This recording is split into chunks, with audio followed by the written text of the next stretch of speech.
благодаря за аплодисментите.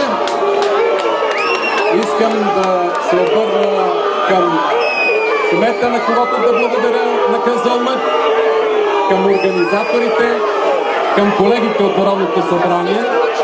И искам да ви кажа, че за мен е чест и преди всичко удоволствие да ви поздравя от името на най-голямата група за приятелство в парламента, групата с Русия.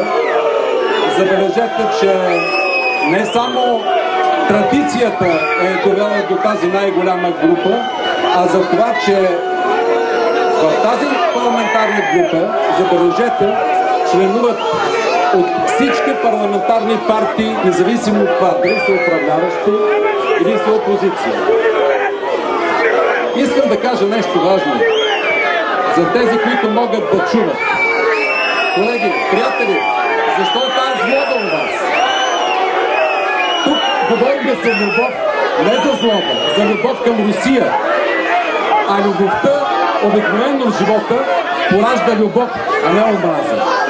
И ще ви кажа нещо друго. Когато в човешките отношения, дори и между страни, се вкарват елементи на политика, това само вреди на тези чисти човешки отношения и ги мърси. В тази връзка искам да ви кажа, че ние политици сме длъжници на всички вас. Защото мъдрите българи са казали, че ако не можеш на дадена кауза да помогнеш, то тогава не дей да й пречиш.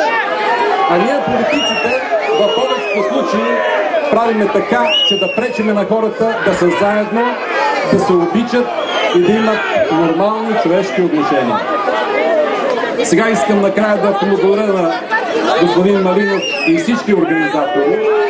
Не случайно може би са подбрали това едно от най-красивите места в България, тук където наблизо до нас има хилядолетна история тази местност, а и Шипка е свят паметник и емблема точно на българската дружба, на българската руска любов, на всичко, което руският народ, повтарям, руският народ е направил за нас. Така че благодаря ви за аплодисментите, за любовта и да ви кажа, че на всички вас, независимо от вашите чувства и желания, искам да пожелая толкова безоблачно и слънчево бъдеще, колкото е днешния ден.